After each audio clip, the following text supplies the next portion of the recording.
ஆண்டவரும் அருமை இரட்சகருமா இருக்கிற இயேசு கிறிஸ்துவின் ஆச்சரியமான நாமத்தில் தினமும் கர்த்தருடைய சத்தத்தை கேட்டுக்கொண்டிருக்கிற தேவனுடைய பிள்ளைகளை வாழ்த்துகிறேன், ஆசீர்வதிக்கிறேன். நீங்கள் ஆசீர்வதிக்கப்பட்டவர்கள்.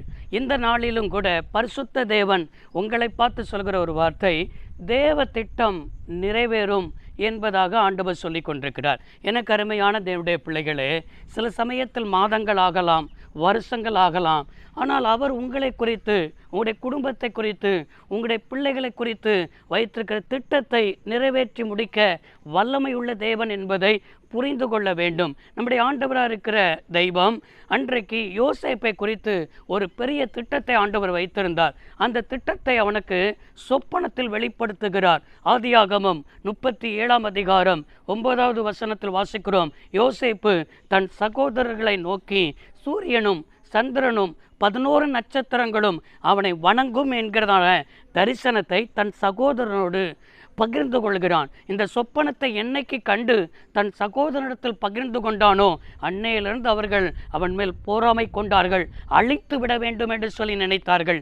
எனக்கு அருமையான தேவனுடைய பிள்ளைகளே, உன் சொப்பனத்தை கண்டு, இல்லை என்று சொன்னால் உன்னுடைய திட்டத்தை கண்டு அநேகருக்கு நீ அறிவிக்கும் பொழுது பல போராட்டங்கள் வரலாம், பல பிரச்சனைகள் வரலாம். ஆனால் நான் உங்களுக்கு தைரியமாய் சொல்கிறேன், தேவ திட்டத்தை எந்த மனிதனாலும் என்ன செய்ய முடியாது, அழிக்க முடியாது என்பதை நாம் திட்டமாய் விளங்கி கொள்ள வேண்டும். பாருங்கள், மோசே இந்த பூமியில் பிறக்கிறார். மோசே பூமியில் பிறக்கும் பொழுது அங்கே என்ன செய்யப்படுகிறது என்று சொன்னால், பார்வோனின் ராஜன் பெரிய திட்டத்தை அறிவிக்கிறான். 2 வயதுக்கு இடைப்பட்ட பிள்ளைகளை கொலை செய்ய வேண்டும் என்கிற தேசமெங்கும் அப்படிப்பட்ட கட்டளை பிறப்பிக்கப்படுகிறது. ஆனால் தேசத்தில் 2 வயதுக்கு உட்பட்ட பிள்ளைகளெல்லாம் மடிந்து போகிறார்கள்.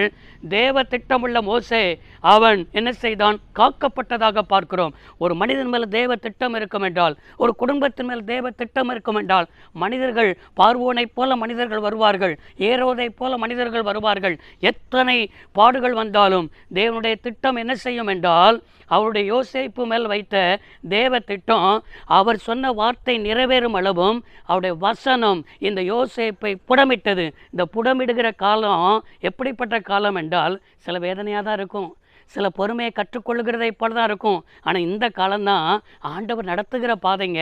இந்த நடத்துகிற காதையில் பொறுமையாக இருந்து பாருங்கள், ஆண்டவர் அற்புதமாக நடத்துவார். அவர் திட்டத்துக்கு நேராக ஒப்பு கொடுத்து பாருங்கள், உங்களை குறையில்லாமல் நடத்துவார். அது மாத்திரமல்ல, மற்றவர்கள் பொறாமைப்படுகிற அளவுக்கு நடத்துவார், மற்றவர்கள் ஆச்சரியப்படுகிற அளவுக்கு நடத்துவார். தேவ திட்டம் நிறைவேறும். ஜோமனோமா. பரிசுத்தமுள்ள தெய்வமே, அன்பு தகப்பனே, இன்றைக்கு இந்த வார்த்தையை கேட்ட நம்முடைய பிள்ளைகள் வாழ்க்கையில் தேவ திட்டம் நிறைவேறட்டும்.